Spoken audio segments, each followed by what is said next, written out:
Olá a todos, meu nome é Bernardo Chubisky, eu sou médico e eu atuo como editor-chefe do Medscape Global, que é a maior plataforma, o maior site de conteúdo médico do mundo. E é com grande prazer e honra que eu temos hoje um painel de estrelas aqui comigo para a gente debater um pouco sobre o futuro da educação na saúde. É, eu vou passar a palavra para cada um dos palestrantes, para que cada um possa se apresentar, e só para organizar, Sérgio, você fala um pouquinho de você?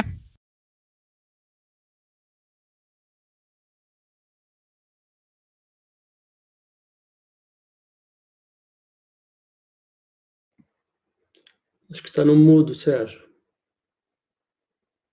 Desculpe, bom dia, boa tarde a todos. Gostaria de agradecer à comissão organizadora pelo convite para o nosso nome. Boa tarde, queridos amigos, painelistas. Meu nome é Sérgio Araújo, eu sou cirurgião, sou coloproctologista, cirurgião oncológico, sou professor livre-docente de cirurgia pela Faculdade de Medicina da USP e sou o diretor médico do Centro de Oncologia do Hospital Israelita Albert Einstein.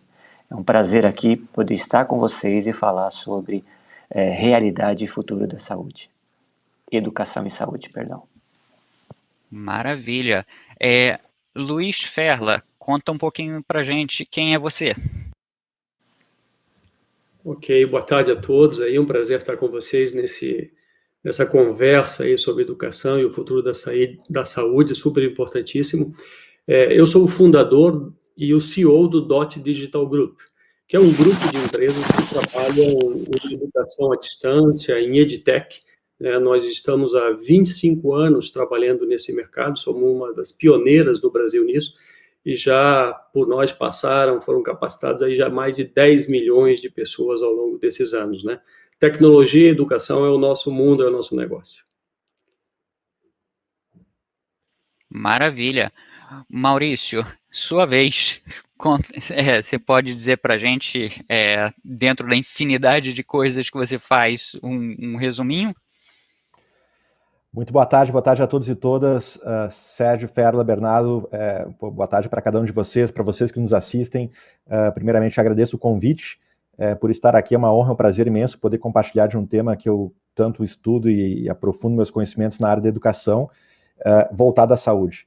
Meu nome é Maurício Benvenuti, eu sou sócio da Starce. A Starce é uma escola de negócios, a gente tem sede no Vale do Silício, eu moro no Vale do Silício desde 2015, que é essa região do mundo que vem pavimentando boa parte das inovações que o mundo consome. Antes disso, eu fui sócio da XP Investimentos durante 8 anos e meio, né, construindo o business da XP Investimentos pelo Brasil. Então, eu tenho um viés e um foco muito forte no empreendedorismo e me relaciono com esse mundo de startups, tecnologia, inovação e como tudo isso se conecta com o mercado de trabalho e com as grandes empresas. Vai ser um prazer imenso poder compartilhar um pouquinho do que eu vivo, do que eu aprendo nesse painel tão incrível. Maravilha. O painel ficou composto de uma maneira muito, muito interessante, porque a gente tem profissionais de saúde, a gente tem profissionais de tecnologia, a gente tem profissionais de engenharia, profissionais de inovação, ou seja, a gente realmente vai conseguir falar sobre o futuro da educação na saúde. Para organizar um pouco, eu vou começar conduzindo algumas perguntas, claro que a plateia pode enviar as perguntas e eu vou direcionando para o grupo à medida que elas forem chegando. Primeira pergunta vai para o Sérgio. Sérgio, eu queria que você comentasse um pouquinho sobre a sua experiência em simulação como uma metodologia de ensino e como que a simulação ela funciona tanto no desenvolvimento de habilidade técnica quanto no que a gente chama de soft skills. E se você puder elaborar um pouquinho mais do que são soft skills, vai ser interessante.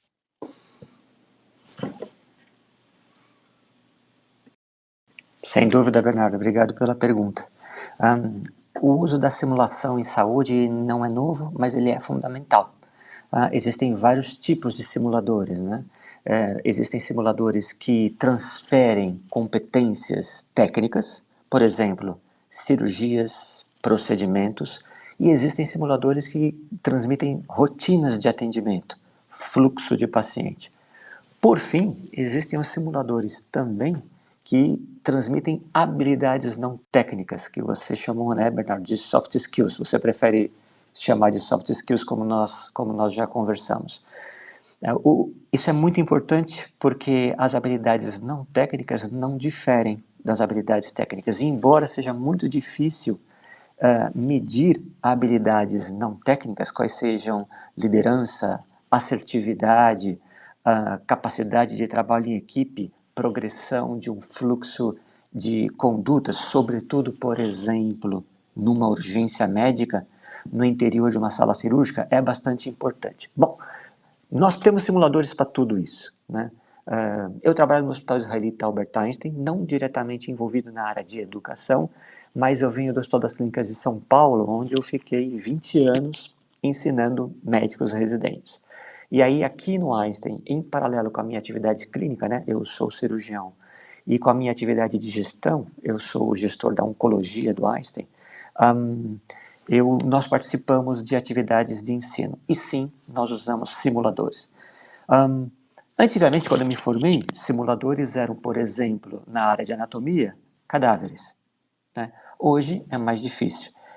Pessoal, se vocês tiverem uma ideia, quando nós treinamos técnica cirúrgica, nós operávamos cachorros, né? Hoje em dia, isso é completamente inadmissível, por motivos óbvios, e graças a Deus que não é mais assim, né? Os simuladores se dividem, por exemplo, Bernardo, simuladores de realidade física, simplesmente uma caixa onde nós transferimos peças de um local para o outro para treinar habilidades técnicas em cirurgia. Esse é um exemplo de simulador de realidade física. Simulador de realidade virtual, todos vocês conhecem, existem vários, inclusive muito gamificados, né? Maurício certamente sabe exatamente do que eu estou falando. E os simuladores de realidade virtual transmitem hoje uma das principais competências em toda a área cirúrgica, que é, por exemplo, a cirurgia robótica. Todo o treino de simulação em cirurgia robótica é feito com fases em simulador de realidade virtual. Além dos simuladores de realidade física e simulador de realidade virtual, nós temos a simulação em um ambiente para habilidades não técnicas, em um ambiente onde existem atores. Esses atores são pacientes, membros da equipe de saúde e várias das pós-graduações e mesmo a graduação em medicina do Hospital Israelita Albert Einstein envolve o treino de simulação no nosso centro de simulação realística, que é um facility state of the art, onde fazemos esses tipos de simulação. Fechando, para falar sobre o papel da simulação, ela é indissociável da educação em saúde, da educação em medicina e todas as áreas, como enfermagem e todas as áreas de suporte. Ela deve e pode e deve cada vez mais ser aplicada. Ela sofre um pouco de preconceito das gerações mais antigas. Eu sou um cirurgião do século XX, então eu sou geração mais antiga. Então, por exemplo, para quem aprendeu anatomia no cadáver, aprender anatomia num simulador que não seja o cadáver, a gente sempre tenta torná-lo o mais real possível. Ele é um desafio para todos nós, né? Acho que é isso, Maurício. Depois podemos continuar acho que é isso, Bernardo. Depois podemos continuar esse papo. Não, eu achei excelente. Eu vou fazer um gancho com o que você acabou de falar e vou aprofundar um pouquinho para a gente entender. Então, já que você falou que foi treinado no modelo mais antigo, eu ia dizer que eu fui treinado no modelo mais antigo. Então, vamos dizer que nós dois estudamos no modelo mais antigo. Com essa sua experiência nos modelos, tendo ensinado no Einstein, que utiliza metodologias, agora eu estou trazendo um conceito novo, que é metodologias ativas. O currículo do Einstein é um modelo curricular que ele é mais contemporâneo, ele trabalha com metodologias ativas. Qual tem sido a sua experiência enquanto professor, comparando como o aluno percebe o ensino e como é o resultado dele nesses dois modelos? Tá legal.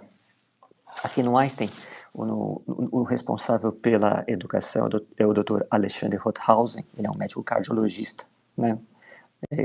E na faculdade de medicina, o que nós utilizamos como principal metodologia ativa na graduação em medicina é o TBL, é o Team Based Learning. Quando nós comparamos metodologias não ativas com metodologias ativas, e eu tenho o grupo controle, porque eu fui docente do Hospital das Clínicas de São Paulo, e portanto que é afiliado à Faculdade de Medicina da USP, minha alma mater, o que a gente verifica é um tremendo ganho, né? Quando o Einstein começou com o TBL, todos nós da antiga, falamos, será possível que isso vai acontecer? E o que a gente verificou é que, existe um preparo pré-encontro. Sem preparo pré-encontro não tem jogo, o aluno não pode nem participar. Só isso, nós não tínhamos isso, né? Quando nós nos formamos, tanto em medicina como em qualquer área afim da saúde, nós não tínhamos isso. Depois, o aluno ou a aluna chegam para a interação em uma sala onde ele faz parte de um grupo constituído, idealmente, por 6 ou 7 pessoas, onde existe uma imediata verificação de conhecimento. Ou seja, se ele ou ela estudaram ou não, né? Depois vem a interação com o professor, que é geralmente um problema. Nós trazemos um problema, esse problema pode ser um problema clínico, um problema de gestão, um problema organizacional, um problema de gestão de pessoas em saúde, né? E nós trazemos esse problema com base, claro, no material pré-teste, no material pré-aula, e apresentamos isso para o grupo. E o que ocorre é que, em oposição aos modelos tradicionais, existe uma interação, o efeito didático é muito forte. Existe uma interação porque, o colega ou a colega não podem vir despreparados, porque cada vez que eles fazem isso, o grupo deles pontua menos e o grupo dele, o mesmo grupo deles, progride menos. Então isso é um desfavorecimento do trabalho em equipe. Segundo, cada vez que eu tive acesso ao material pré-classe, entendi de um jeito e discuto, eu vejo como o outro colega entendeu, que é o paradoxo básico da comunicação. Né? Tudo depende do que eu entendo, do que me é transmitido. E por último, existe a sensação de pertencimento, porque se entende que em TBL esse grupo deve ser perene ao longo daquela disciplina. Ele deve ser no dia a dia para que a gente desenvolva cada vez mais a atividade que a gente chama de socioeducacional. Perfeito. Ok. Então, eu acho que com isso a gente vai ter um link perfeito para o Luiz Ferla, porque você acabou de falar para a gente sobre modelos educacionais e o Luiz, ele tem mais de 25 anos de experiência em educação digital. Então, eu queria saber do Luiz agora como que o mundo tem acompanhado essas novas necessidades educacionais, como a tecnologia tem crescido e como que isso afeta o comportamento do estudante. A gente vai, eu vou depois perguntar um pouquinho para o Maurício sobre o conceito de estudante, como é que isso afeta o engajamento desse nosso estudante? Tá legal, Bernardo. Eu acho que a primeira coisa que nós temos que fazer é um pouco avaliar uma mão de obra qualificada faltante no mercado, né? Isso é um problema global e é um problema sério na área de saúde, né? E que pode afetar aí toda essa cadeia que trabalha com a saúde hoje. Se nós não prontamente e cuidadosamente abordarmos isso, nós vamos ter logo na frente aí uma lacuna grande de profissionais, de talentos e com prejuízos a longo prazo, né? Essa questão do aprendizado, do conhecimento e com as tecnologias que nós estamos vivendo hoje, toda essa transformação digital para que está passando o mundo, está tendo um impacto muito grande, né? Nos dias de hoje, o conhecimento médico apenas falando, ele em alguns meses ele se duplica. Pensem bem, o conhecimento médico que existia até o ano passado, ele já foi duplicado nesses primeiros meses do ano, né? E é uma coisa a ver com tecnologia, porque há anos atrás, vamos lá, na metade do século passado, se levava 50 anos para esse conteúdo ser duplicado, né? E como é que nós vamos fazer para vencer toda essa avalanche de conteúdo, né? Que dá uma sensação sempre em todos os profissionais, e principalmente nos profissionais da área médica, que estão sempre desatualizados, ou sempre tem que ter um conhecimento que está faltando, né? E eu acredito que é justamente a tecnologia que consegue contemplar essas duas necessidades de forma simultânea, proporcionando treinamento mais rápido, mais eficiente e mais interessantes, né? Tem uma série de tecnologias muito modernas, atuais e emergentes no mundo. Eu vou citar algumas só para que vocês acompanhem, né? Estamos vivendo nos dias de hoje, coisas que até estão se parecendo algumas já normais, como computação em nuvem, mas mudou muito toda a tecnologia e a educação. Nós estamos entrando agora numa era da tecnologia de quinta geração, do 5G, onde vai ajudar muito a emissão de vídeos, de imagens, de equipamentos de 3D, realidade virtual, realidade aumentada. Vai ter uma evolução grande, e isso tem impacto na medicina, além de inteligência artificial, processamento de linguagem natural, big data, a robótica, como o Sérgio mesmo comentou, sensores vestíveis, wearables, que as pessoas vão poder trafegar informações diretamente para tecnologias e serem analisados, sistemas de blockchain e coisas que nós temos visto no mundo de hoje, como, por exemplo, aplicativos, muitos aplicativos que nos ajudam em gestão, no conhecimento de soft skills, de conhecimentos técnicos também, né? E plataformas de educação, né? Para incentivar aí uma aprendizagem mais flexível, interativa, entre os estudantes de medicina e seus professores, né? Nós temos aí os LMS, os Learning Management System, os LXP, e agora falando muito também dos sistemas ou as plataformas de lifelong learning, que é essa nova tendência que aparece hoje no mundo, que você vai estar sempre buscando conhecimento a todo momento, aí, como também em algum momento aí o Benvenuti falou disso.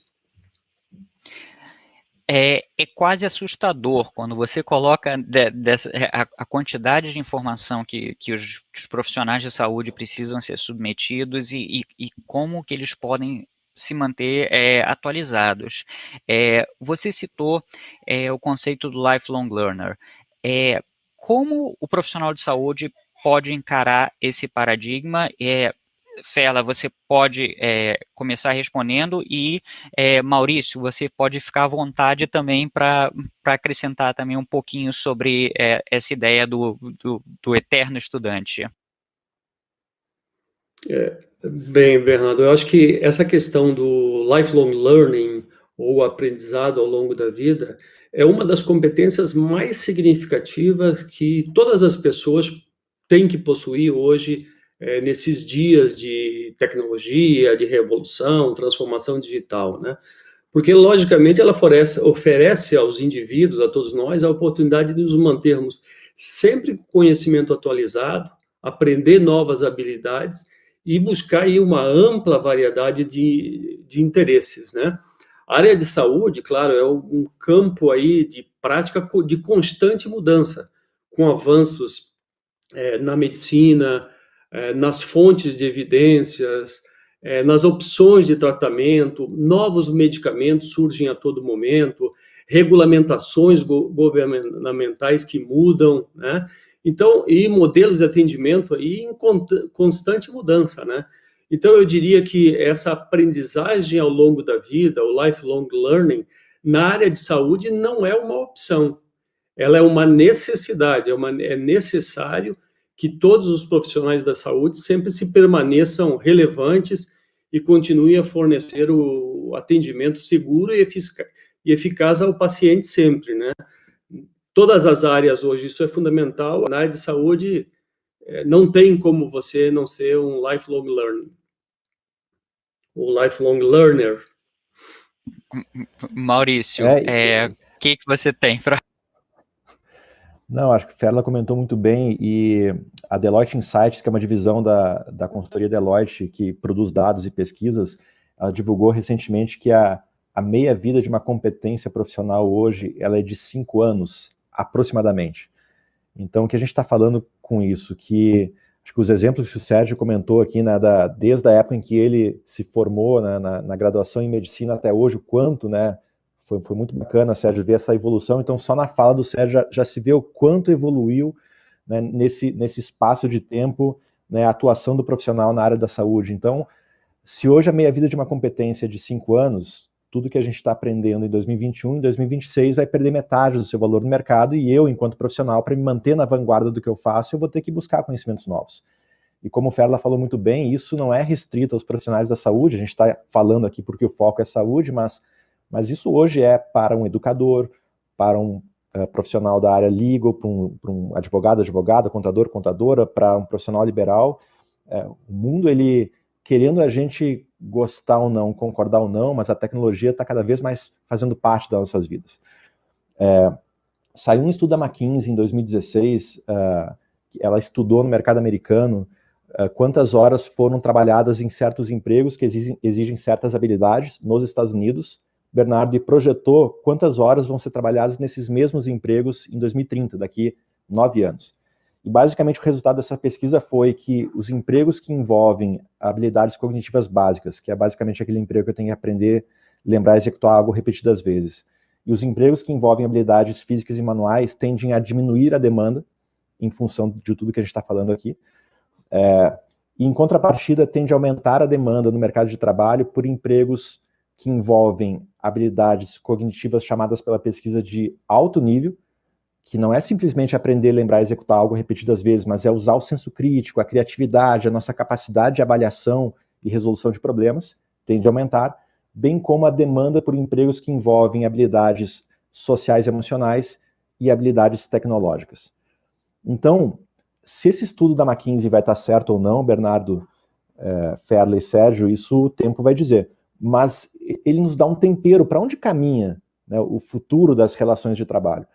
E aqui tem 2 frentes muito claras para mim.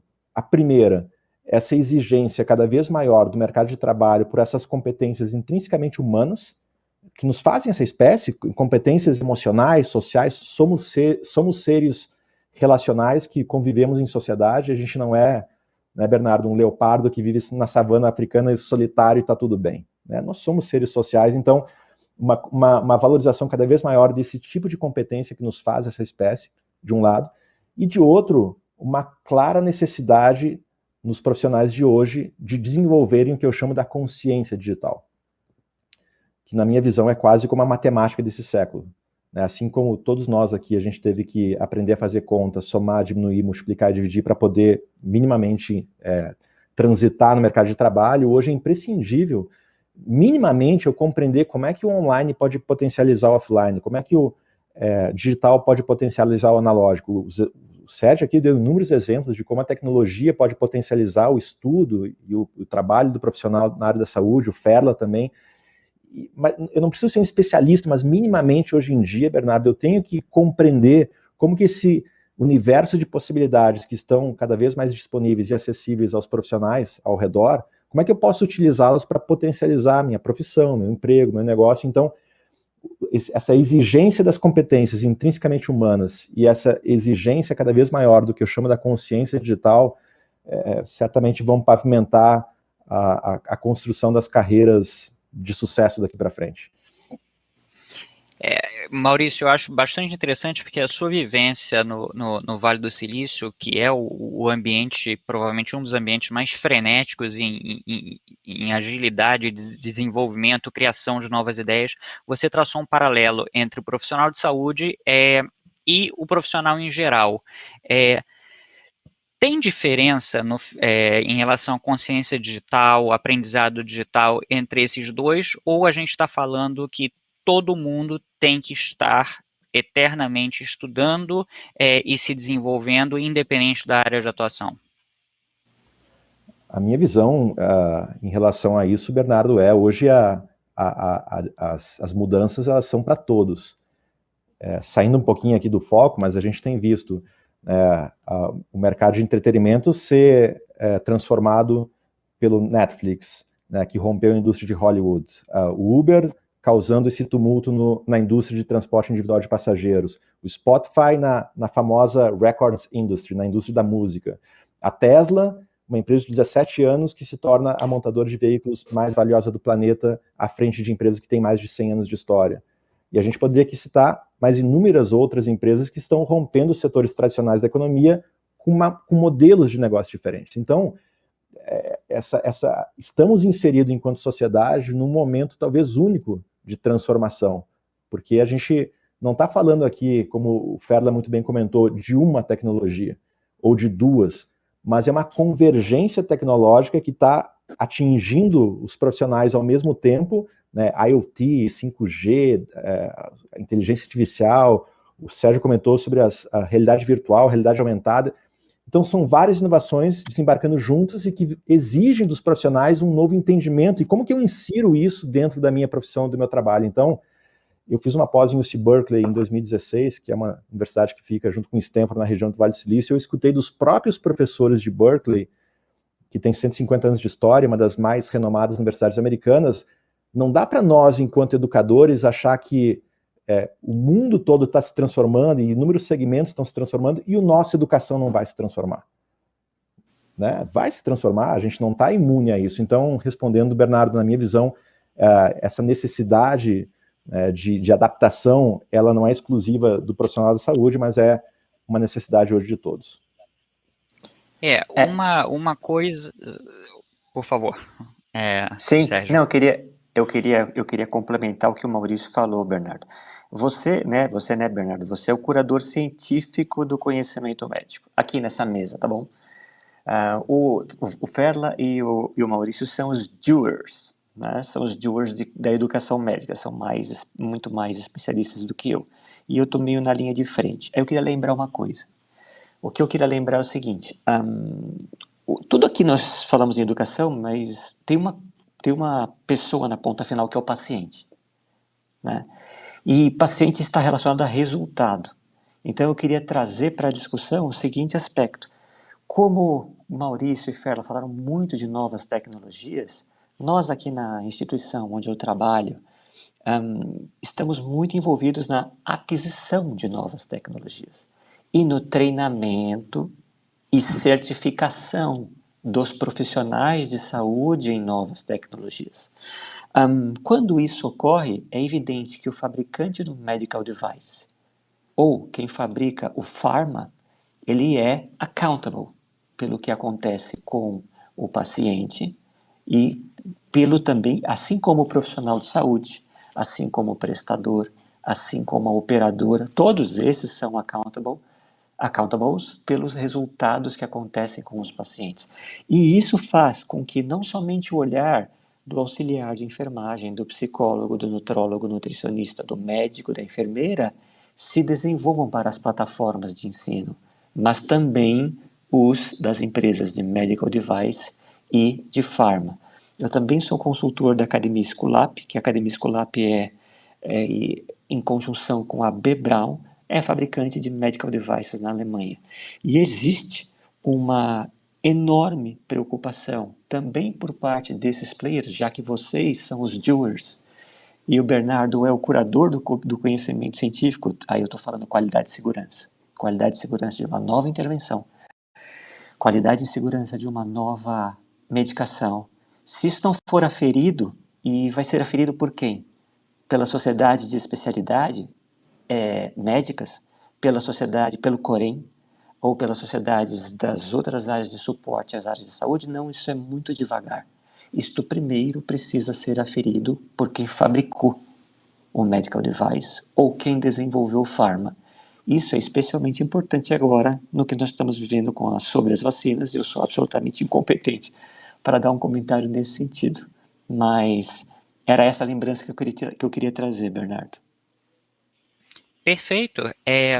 Então, eu acho que praticamente todos nós estamos num consenso em que existe uma necessidade de eterna renovação, estudo constante, senão o profissional de saúde vai ficar para todos os profissionais, mas o profissional de saúde, que é o nosso foco de hoje, ele vai ficar para trás. Eu sei que o Ferlo ele tem feito um trabalho bem interessante em comunicação, que justamente faz com que consegue engajar esse estudante. Então, Ferlo, eu queria entender de você qual é a importância de um modelo de comunicação, qual é o impacto de um modelo de comunicação adequado para garantir que esse profissional de saúde entenda essa necessidade e que ele vai precisar estar se mantendo atualizado. Bernardo, a comunicação é uma das questões mais importantes que tem na interação humana, seja na educação, seja numa conversa, num trabalho em equipe, de uma equipe médica, a comunicação sempre vai ser fundamental. É onde, muitas vezes, nós encontramos os problemas. As pessoas sabem o conteúdo e não sabem como transportar. Elas têm a dúvida e não sabem como perguntar, né? Então, a comunicação sempre vai ter uma importância muito grande na educação. E eu diria que tem 3 aspectos fundamentais nisso. Primeiro, você tem que saber se comunicar adequadamente com o seu público para atraí-lo.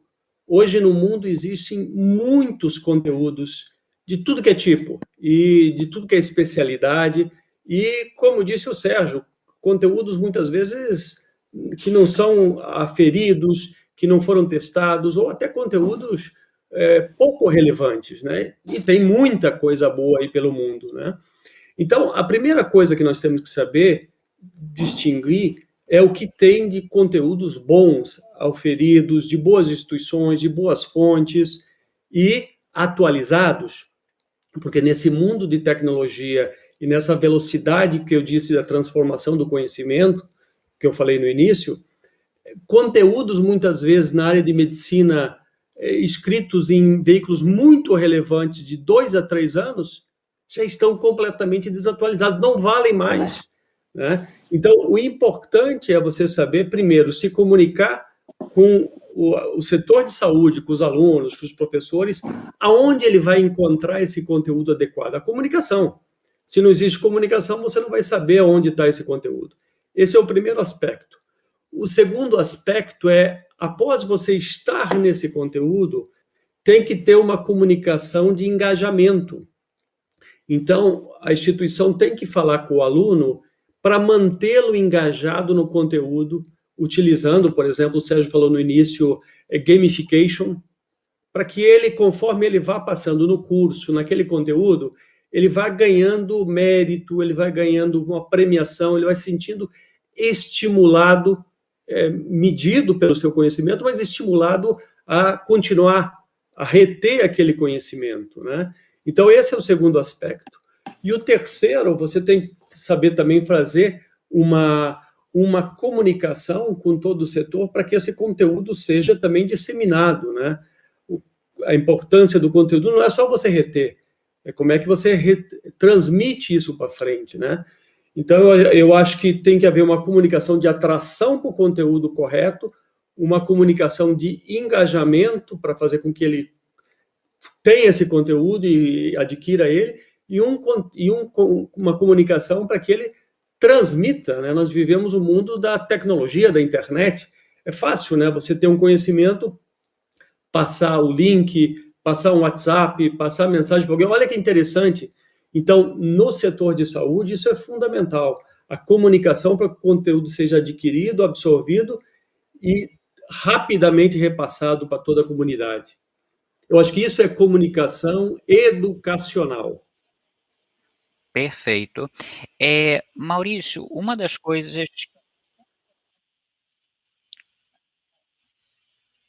É a Eu estou tradução. ouvindo uma tradução em espanhol. Bom, Maurício, uma das coisas interessantes que eu acho que é uma realidade, não interessante, mas é uma realidade, é que o profissional de saúde ele está sob extrema pressão o tempo inteiro. O Covid acho que levou o profissional de saúde aos seus limites absolutos mundialmente. Na sua experiência, existe alguma maneira da gente tentar manter esse profissional de saúde um pouco mais apaixonado, ou manter aquela chama ativa do profissional de saúde, já que ele decidiu que ele ia seguir uma carreira de saúde porque ele tinha um ideal. E quando ele começa a atuar, ele enfrenta uma realidade que não necessariamente bate com aquele ideal inicial. Qual é o tipo de dica que você daria para esse profissional de saúde, ou qual é uma abordagem sistêmica que nós, como educadores, deveríamos fazer para manter essa chama ativa, essa paixão viva? Essa é uma boa pergunta, Bernardo. A gente recebeu já nos programas executivos que nós realizamos no Vale do Silício 7 mil brasileiros e brasileiras desde 2015.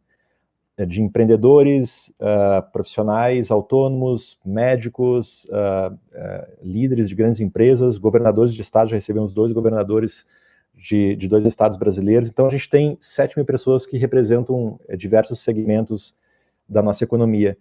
E nos surpreende muito que o profissional da área da saúde, Bernardo, é um dos que mais contemplam esse share, digamos assim, de pessoas que vão para lá.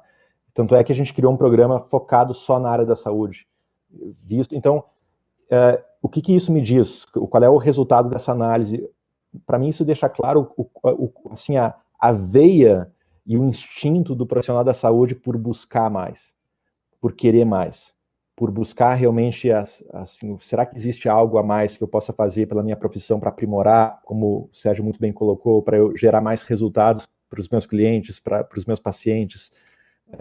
Desculpa os termos aqui, porque no meu mercado é muito cliente e na área da saúde é paciente, mas assim, isso para mim mostra muito intrinsecamente o que um profissional da área da saúde carrega, né, que é algo muito nobre.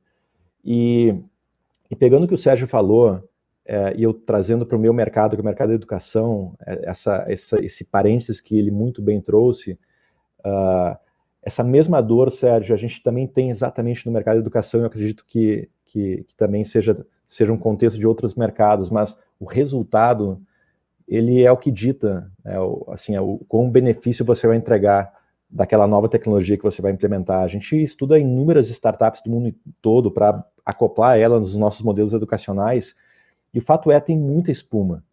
O que eu estou dizendo tem muita coisa que parece brilhante, mas que na prática, mas será que entrega resultado mesmo?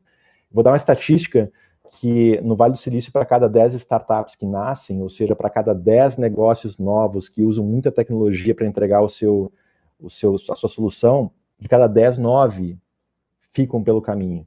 E um acaba conseguindo algum tipo de engajamento no mercado a ponto de virar uma empresa de fato.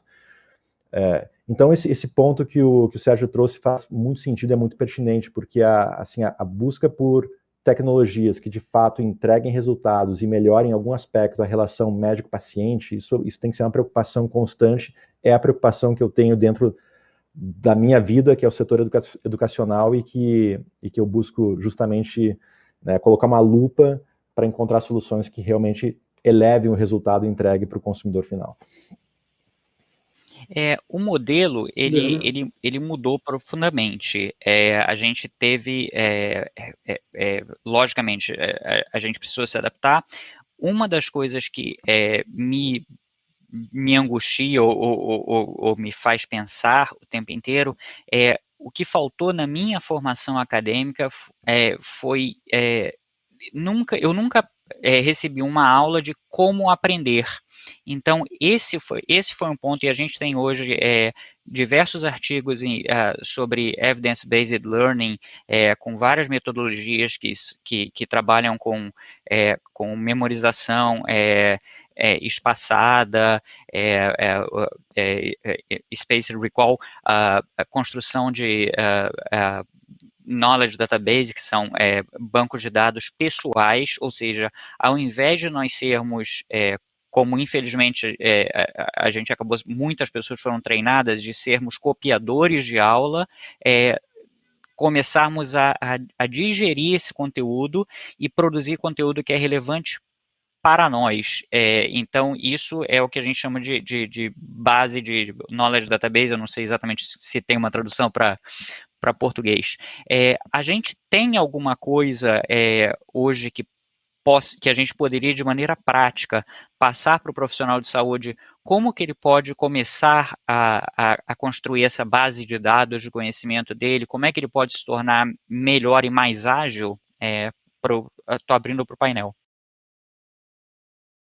Posso contribuir só trazendo um caso prático disso que você trouxe, Bernardo, e aí quero muito escutar as opiniões aqui, mas eu não sei se vocês tomaram ciência do que aconteceu na última semana com a Elisa, uma estudante de 17 anos que desde 2018 adotou homeschooling.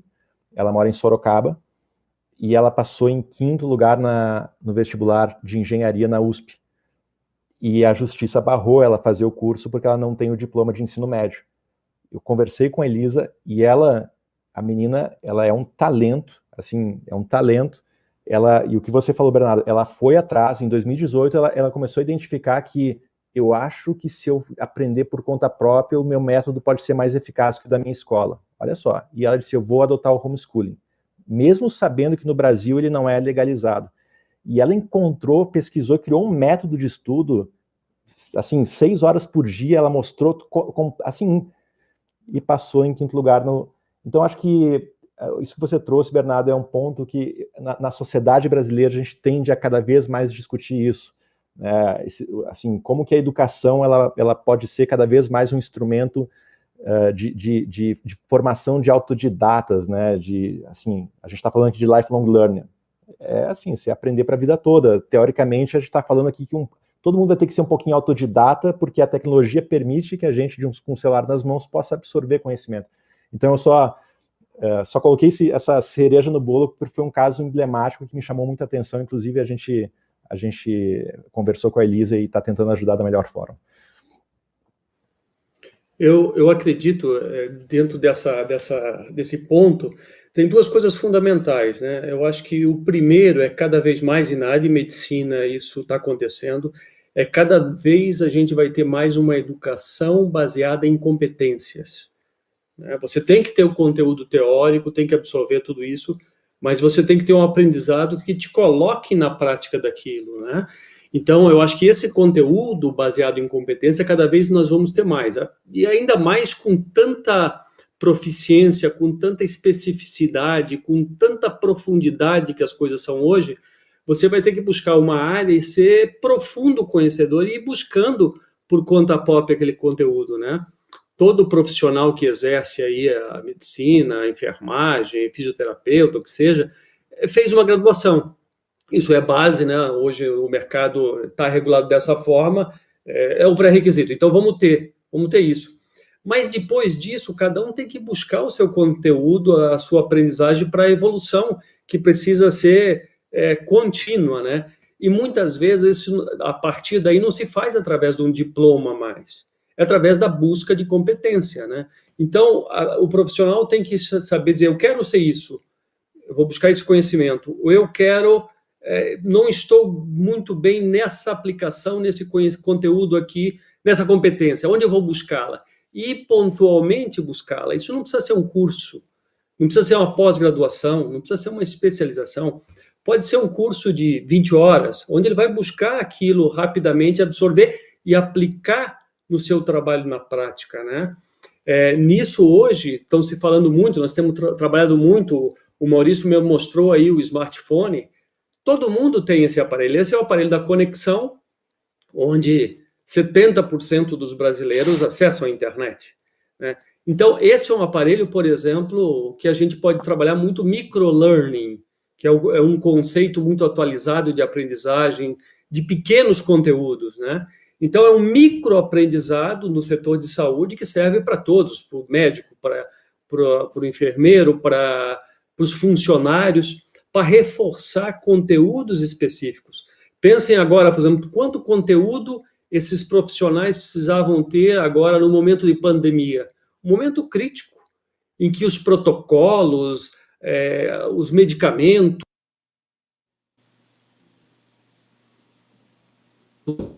curso presencial. e nem podia fazer um curso aí de 6 meses. Era um conhecimento rápido que você deveria adquirir, né? Então, o microlearning, ele facilita isso. Então, a gente cada vez mais tem que encapsular pequenos conteúdos de forma ágil, não complexa, para fazer com que esses profissionais de hospitais, clínicas, facilitem aí a compreensão a partir de materiais, objetos curtos, ritmados, que proporcionem aí uma absorção rápida, facilitada e que dê autonomia para esse colaborador, para esse profissional, de ele realizar esse treinamento curto no smartphone ou no seu tablet, aonde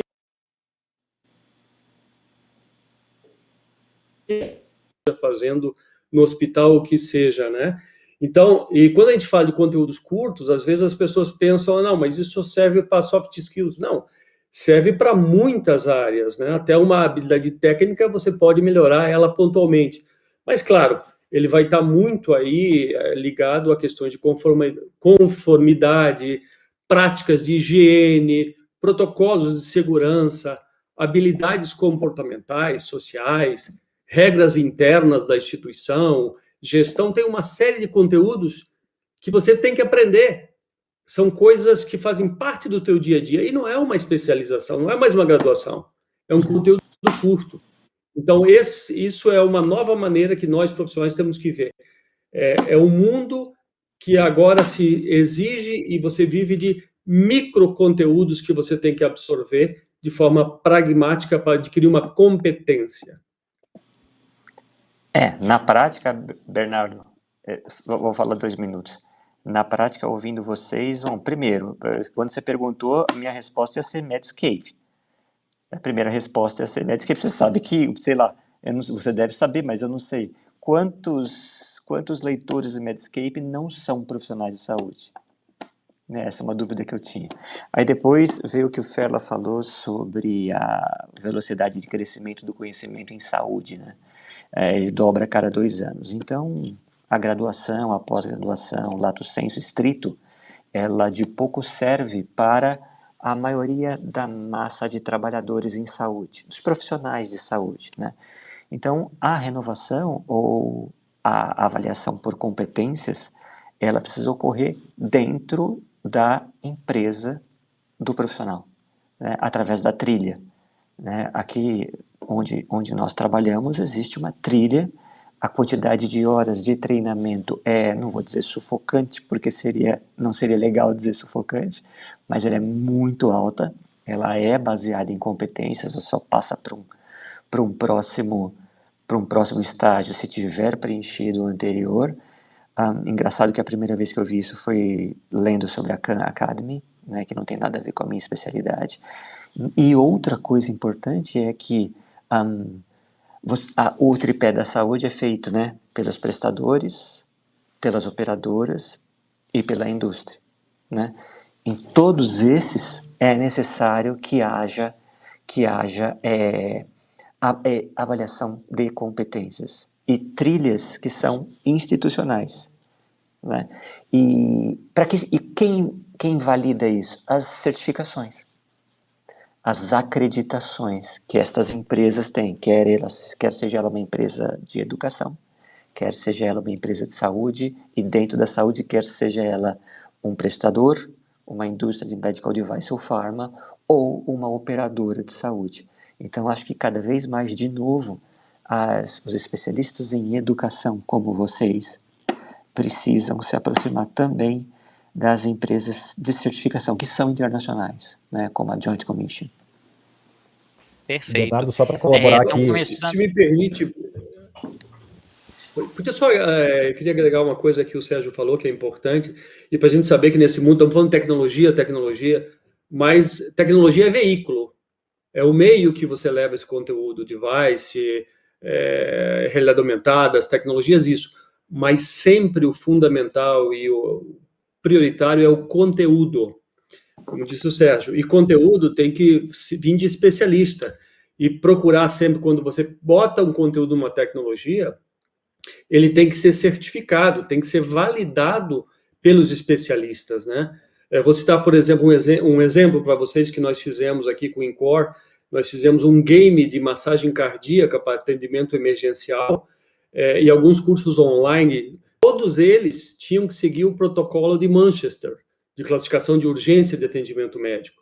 Então, todo o conteúdo foi pego de especialistas médicos dessa instituição, validado no protocolo de Manchester, e depois cada profissional passou por todo o conteúdo, por todo o game e validou para dizer, não, está 100% correto pela teoria, pelo protocolo e na necessidade aqui da nossa instituição.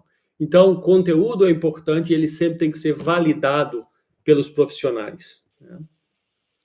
Perfeito. Estão começando a chegar algumas perguntas. Oi. Não, e só para dar um contexto de eu vou falar menos de um minuto, mas o que o Ferla comentou são chamados nanodegrees, né? Esses degrees curtos, rápidos, profundos, que se especializam num tema muito específico, né? E a gente tem visto o surgimento de inúmeras escolas e academias e universities especializadas em ensinar nanodegrees. Até tem um termo usado muito hoje no mercado americano para isso, que o conhecimento hoje ele é tão dinâmico, o prazo de validade é cada vez menor, a tal ponto de, não, assim, o futurismo é o futurismo, passado já era, o que vale é o agora. E aí tem um termo que é utilizado lá que é o chamado nowismo, que é como se fosse o agoraísmo, vamos assim dizer.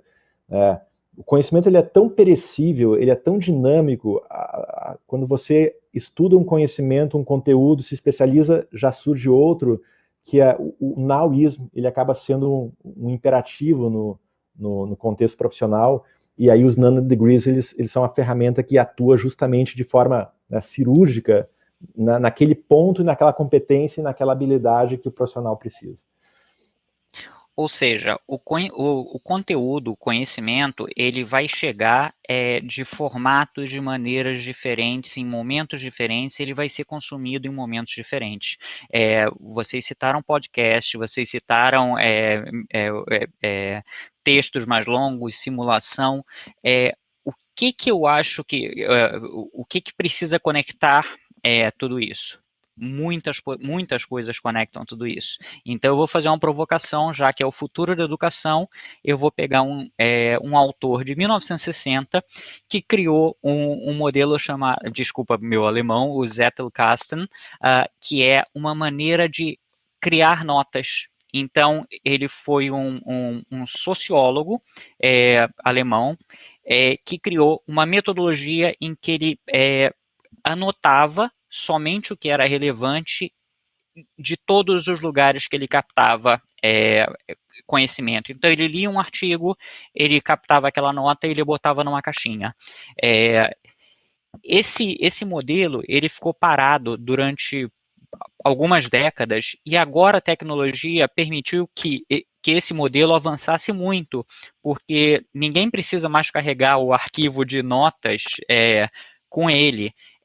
Hoje você pode ter na nuvem todas essas notas. Então, sendo fiel ao que nós estamos falando, eu não vou explicar o Zettelkasten, eu não vou explicar o que é o Smart Noting, mas eu vou convidar a nossa audiência que se aprofunde e tente buscar somente a partir desses dois conceitos. Eu acho que todo mundo vai se beneficiar se aprender a aprender.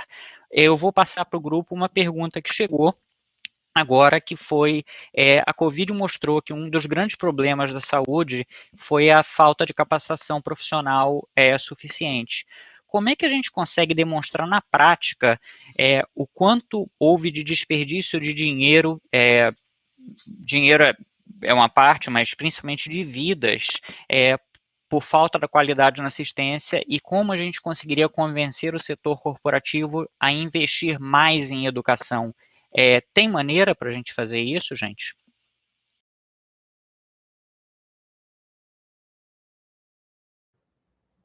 Bem, eu vou deixar para o Sérgio e para o Ferla para falarem mais especificamente do setor da saúde, mas o que a gente tem visto, eu tenho observado muito que inúmeros países estão criando aprendizados e não sei se eu posso chamar aqui de cursos, mas programas para capacitar a sua população em relação a essas novas demandas de mercado. Eu vi que a Grã-Bretanha lançou recentemente um programa gratuito para a população minimamente compreender o que é inteligência artificial. Olha que interessante, a Dinamarca fez o mesmo. Nos Estados Unidos, a iniciativa privada está entrando muito forte nisso, a Amazon capacitando seus trabalhadores e criando, vai investir mais de 700 milhões de dólares só em programas de capacitação para o seu time. A China, que é uma outra realidade, mas na quarta série os alunos já começam a aprender sobre inteligência artificial. Então, o ponto aqui acho que a gente tem visto o movimento de algumas nações, a gente tem visto o movimento de algumas empresas que entenderam que a melhor forma é elas capacitarem os seus times, mas a requalificação profissional nesse mundo que muda cada vez mais rápido, pelo menos olhando um pouquinho o contexto mundial, a gente começa a ver alguns players se movimentando. E aí eu deixo aqui para os profissionais focados em saúde para colocar isso dentro da área da saúde. A pergunta é sensacional. Sensacional, Bernardo. Existem várias coisas que se confundem aí. Então, vamos lá. Que se confundem, não. Que se somam. A primeira coisa é uma doença viral nova, né? Lá na primeira onda, ninguém sabia exatamente o que fazer. Saíram na frente, basicamente, as instituições que atenderam princípios básicos de gestão, que é olhar o mercado e se preparar, né? Saber o que estava acontecendo em Wuhan no final de dezembro e quando a OMS declarou uma epidemia e se preparar para isso. Isso foi feito por muitas instituições brasileiras, embora, claro, as notícias sobre mau desempenho tenham acontecido.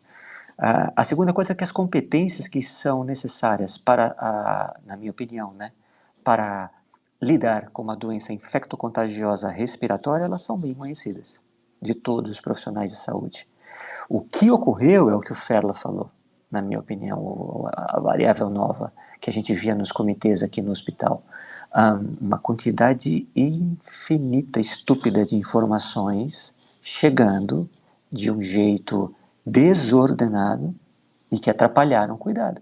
Não só atrapalharam o cuidado numa única instituição, num único hospital, num único local, mas, como vocês sabem, em esferas muito maiores, né? Em esferas, né, supra-estaduais e até esferas nacionais.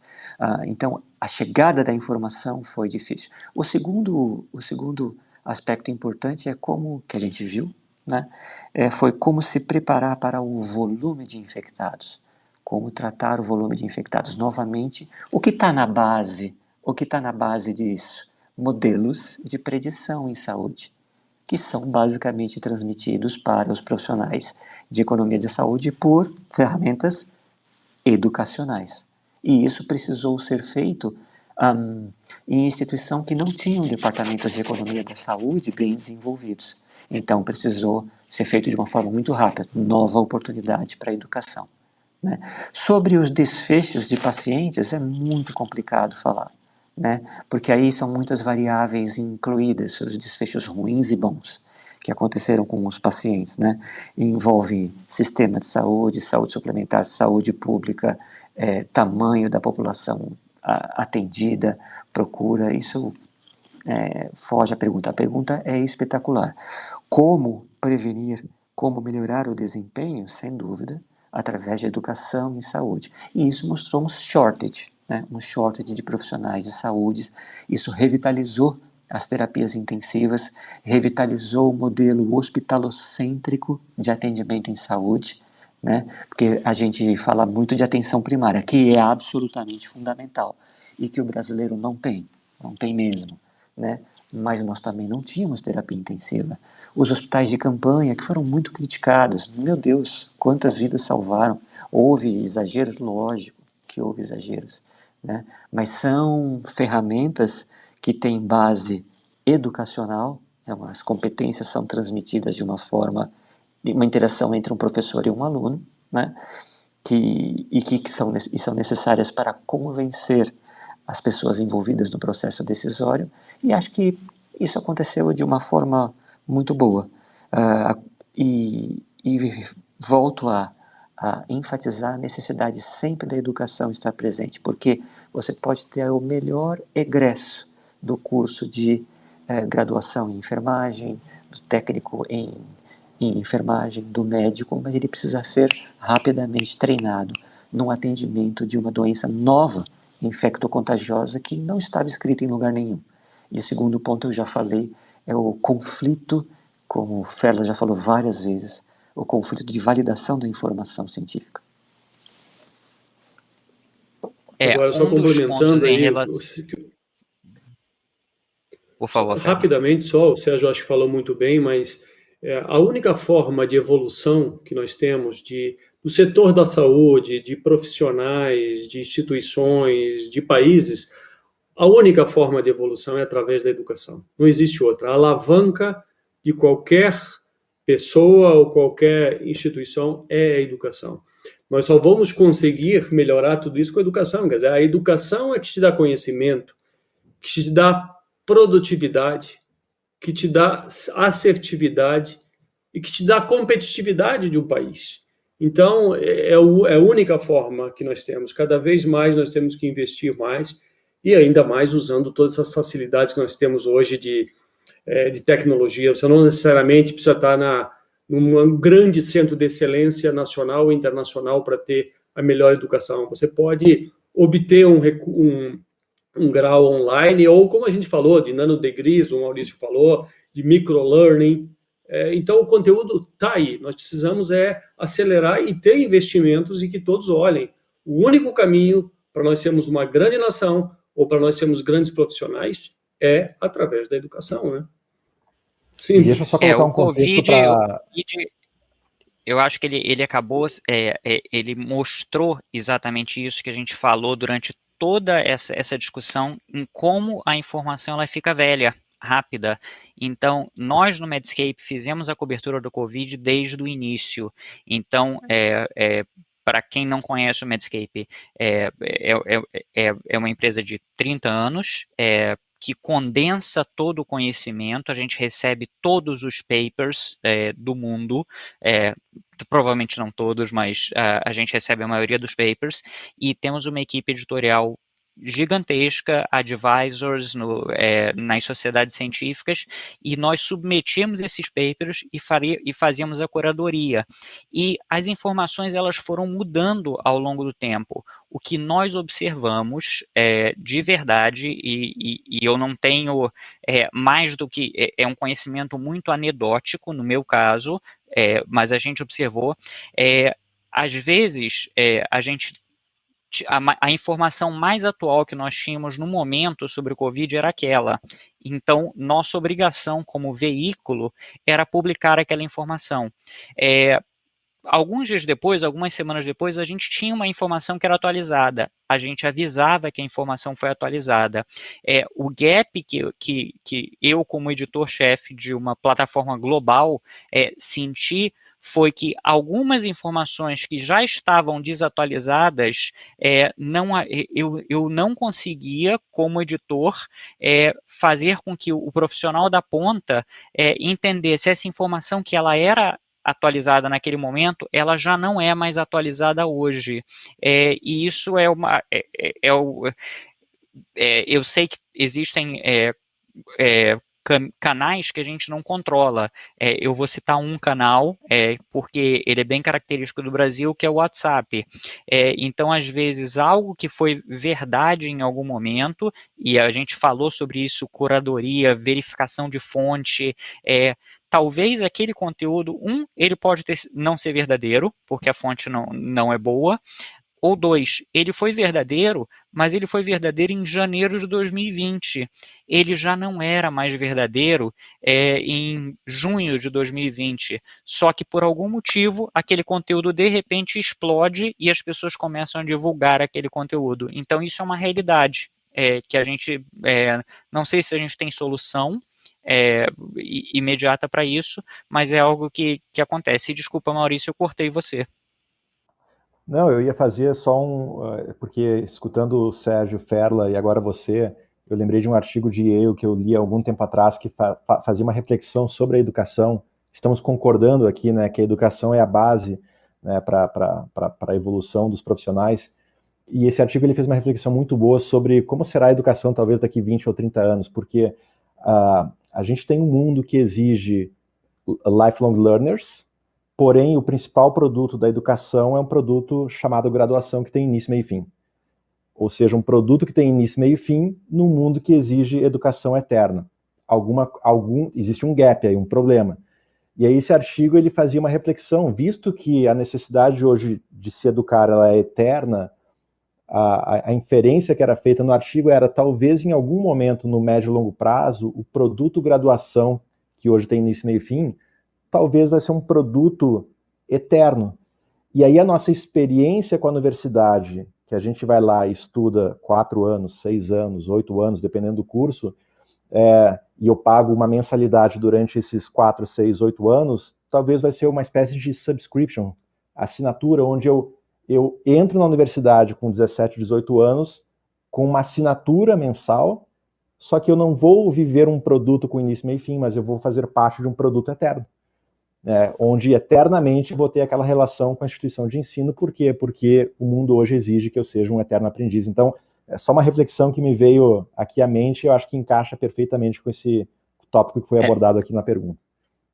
Porque a graduação, Maurício, ela tem um aspecto regulatório. Depois você tem a sua habilitação franqueada por um conselho, né?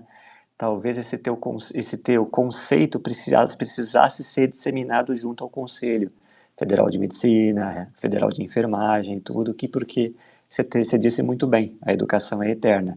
E a mensalidade, enquanto você tiver, a anuidade, enquanto você estiver exercendo, também é eterna.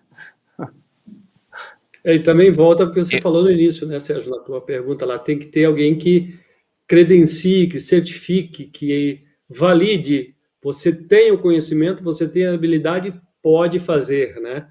Então, isso também é importante no meio disso para certas coisas, principalmente na medicina, né?